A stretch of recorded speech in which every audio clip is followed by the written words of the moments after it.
बंजारन बहू। कमला एक बहुत स्वार्थी महिला है। उसने पैसों के लिए एक ऐसे इंसान से शादी की जो पहले से शादीशुदा और एक बच्चे का पिता भी था। कमला के पति को मरे हुए एक अरसा बीत गया है। अब वो अपने सौतेले बेटे वैभव के साथ रहती है। वैभव के दिल में अपनी माँ को लेकर इतना डर है कि वो अपनी माँ के सामने एक शब्द नहीं बोल पाता। उसकी माँ जो कहती है उसको सर झुकाकर वही मानना पड़ता है। वैभव, तुमने अभी तक घर का काम क्यों नहीं किया? तुमसे कितनी बार कहा है कि सूरज निकलने से पहले तुम घर की साफ सफाई पूरी कर दिया करो। वैभव कुछ नहीं बोलता, चुपचाप सर झुकाए अपनी माँ की बात सुनता रहता है। तभी पास में खड़ा नौकर सुखराम कहता है, मालकिन, वैभव बाबा को रात से तेज बुखार है, इसलिए वो सुबह जल्दी उठ नहीं पाए। उनके बदले मैं घर की साफ सफाई कर देता हूँ। इसे कोई बुखार नहीं है। मैं इसे अच्छी तरह से जानती हूँ। ये सब काम न करने के बहाने हैं। सुखराम काका, बोल दो इसे, सारे घर का काम यही करेगा। और इससे समय पर अपना काम पूरा नहीं किया तो इससे आज का खाना भी नहीं मिलेगा। मगर मालकिन, वैभव बाबा की सच में ही तबीयत खराब है, आप एक बार देख तो लीजिए। कमला बिना कुछ बोले वहां से चली गई और बेचारा वैभव तेज बुखार में भी काम करता रहा। कमला वैभव की शादी एक ऐसी लड़की से कराना चाहती थी जो अनपढ़ हो और कमला से इसी तरह डरे जिस तरह वैभव डरता है, ताकि वैभव की सारी जायदाद और धन दौलत उसकी मुट्ठी में रहे। लेकिन आज के जमाने में ऐसी लड़की मिलना मुश्किल है। कमला कार में यही सब कुछ सोचती जा रही थी कि तभी रास्ते में, अरे ड्राइवर, तुमने कार क्यों रोक दी? और ये इतना शोर कैसा? मैडम, आगे कुछ बंजारों का खेल चल रहा है, इसलिए भीड़ लगी है। मैं अभी भीड़ को साइड में करवाकर कार निकालता हूँ। ड्राइवर भीड़ को साइड करके कार निकालने की कोशिश करने लगा कि तभी कमला की नजर रस्सी पर चल रही एक फुलवा नाम की बंजारन पर पड़ी। क्यों ना मैं इस बंजारन की शादी वैभव से करा दूं? ये तो अनपढ़ लग रही है, मेरे पैरों तले दबकर भी रहेगी।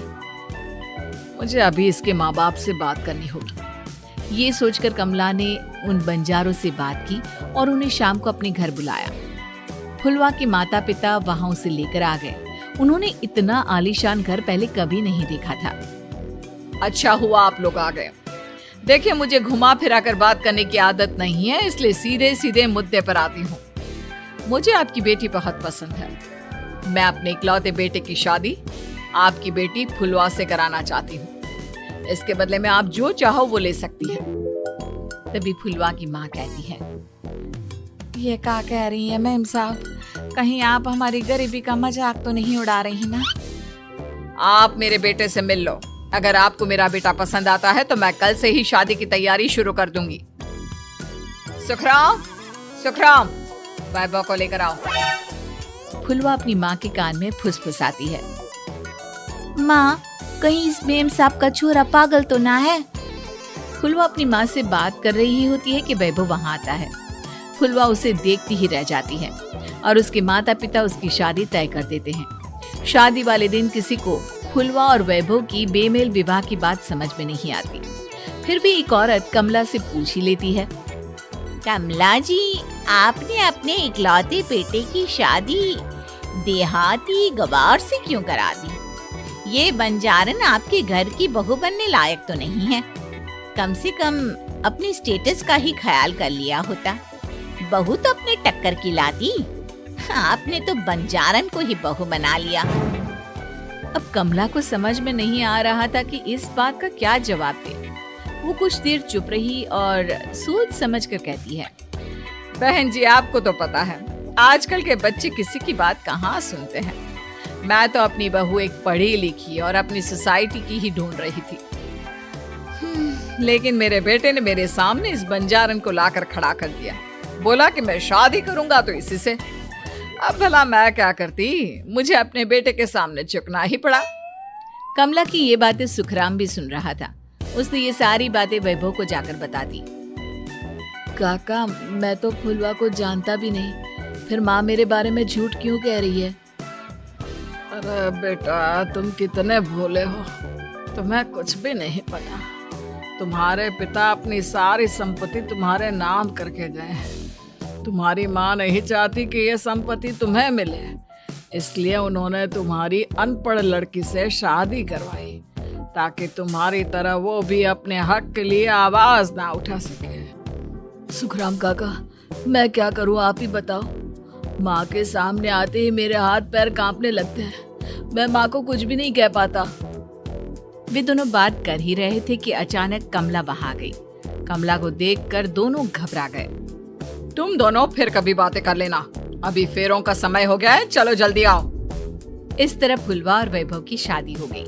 अगले दिन कमला ने फुलवा को बुलाया और उसे नसीहत देने लगी। देख बंजारन, तुझे मैंने अपनी बहू बना तो लिया है, लेकिन तुझे इस घर में आँख कान मुंह बंद करके रहना होगा। घर का काम कर और अपने पति से मतलब रख, समझी? कमला का ऐसा रवैया फुलवा को बिल्कुल समझ में नहीं आया। उसने वैभव से इस बारे में बात की। सुनिए ना, माँ जी ने जिस तरह मुझसे बात की मुझे अच्छा नहीं लगा। शादी से पहले तो वो मुझसे बहुत अच्छे से बात कर रही थी, लेकिन शादी के बाद उन्हें क्या हो गया? तुम ज्यादा मत सोचो, जैसा माँ कहती है वैसा ही करो। ये कहकर वैभव वहां से चला गया। अगले दिन वैभव को घर के नौकरों की तरह काम करता देख फुलवा को बहुत हैरानी हुई। फुलवा ने इस बारे में सुखराम काका से बात की तो सुखराम काका ने फुलवा को सारी बात बता दी। अब फुलवा को समझ में आ गया कि उसकी सास ने एक बंजारन को बहू क्यों बनाया। एक दिन वैभव घर का काम कर रहा था, तभी उससे कांच की प्लेट टूट गई। किसने गिराई ये कांच की प्लेट? वैभव को वहां खड़ा देख कमला ने छड़ी से उसे मारना शुरू कर दिया। उसके पैर में कांच चुभ गया और खून बहने लगा, लेकिन फिर भी कमला उसे मारे जा रही थी। ये देखकर फुलवा ने कमला के हाथ से छड़ी छीन ली और तोड़कर फेंक दी। बंजारन, तेरी इतनी हिम्मत, तूने मेरे हाथ से छड़ी छीनी? कमला फुलवा को थप्पड़ मारने ही वाली थी कि फुलवा उसका हाथ पकड़ लेती है। ओ ससु माँ, मैंने मॉम की गुड़िया ना समझ लियो। बंजारन हो बंजारन, ईंट का जवाब पत्थर से देना जानती हूँ। आज के बाद मेरे या वैभव जी के ऊपर हाथ उठाने की सोचियो भी ना, समझी ससु माँ? ये कहकर फुलवा वैभव को लेकर वहां से चली गई। उसने वैभव के पैर पर पट्टी बांधी, उसके आंसू पोंछे। वैभव ने पहली बार किसी के दिल में अपने लिए इतना प्यार महसूस किया। अब फुलवा वैभव का हर काम में हाथ बटाती, उसका बहुत ख्याल रखती। इस तरह दोनों बहुत ज्यादा नजदीक आ गए। वहीं दूसरी ओर कमला सारी जायदाद अपने नाम करने की साजिश करने लगी। और एक दिन, वैभव, जल्दी बाहर आओ। कमला की आवाज सुनकर वैभव और फुलवा अपने कमरे से बाहर आ गए। जी माँ, आपने बुलाया? ये ले, इन कागजों पर साइन कर दे। वैभव कागजों पर साइन करने ही वाला था कि फुलवा वैभव के हाथ से पेन छीनकर कहती है, ना वैभव जी, आप इस पर हस्ताक्षर नहीं करेंगे। आओ बंजारन, मैं तुझसे बात नहीं कर रही। ये बात मेरे और मेरे बेटे के बीच की है। चुपचाप पेन दे दे, नहीं तो तेरी खाल उधेड़ लूंगी। ससु माँ, बंजारन की खाल इतनी भी ढीली ना होवे कि कोई भी उधेड़ लेवे। जो यकीन ना आता हो तो देख ले उतार के। और हाँ, बंजारन जरूर हूँ पर अनपढ़ ना हूँ। मन्ने भी पता है कि किसी भी कागज पर साइन करने से पहले उसे अच्छी तरह पढ़ लेवे। पेन देती है या नहीं?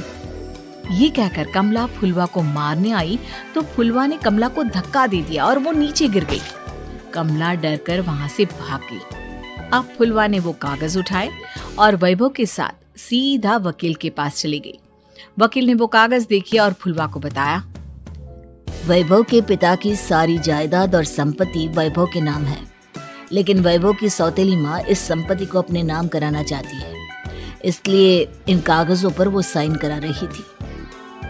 तो अब हमें क्या करना चाहिए वकील साहब? वकील ने फुलवा और वैभव को सब कुछ अच्छी तरह से समझा दिया। अब दोनों घर पर पुलिस को लेकर पहुंचे। कमला पुलिस को देखकर घबरा गई। पुलिस ने कहा, आपके नाम की कंप्लेंट हुई है, आपको हमारे साथ थाने चलना होगा। कंप्लेंट? कैसे कंप्लेंट?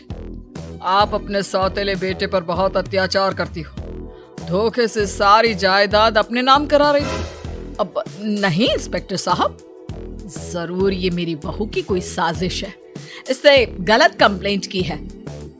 मैडम, शिकायत आपकी बहू ने नहीं बल्कि आपके बेटे वैभव ने की है। कमला वैभव का नाम सुनकर दंग रह गई। जिस बेटे ने कभी उसके सामने सर नहीं उठाया था, आज वही बेटा उसके सामने पुलिस को ले आया है। वैभव, तुम्हारी इतनी हिम्मत कि तुम पुलिस को ले आए?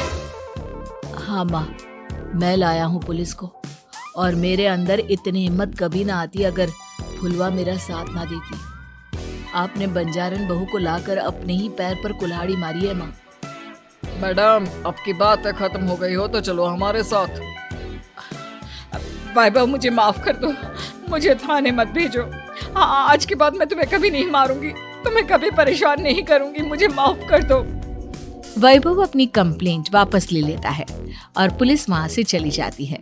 वैभव अपनी सौतेली माँ से कहता है, मैंने पुलिस को वापस तो भेज दिया है, लेकिन मैं आपको माफ नहीं कर सकता।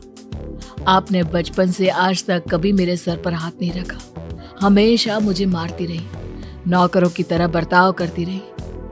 आप इस घर में नहीं रह सकती, चली जाइए यहाँ से।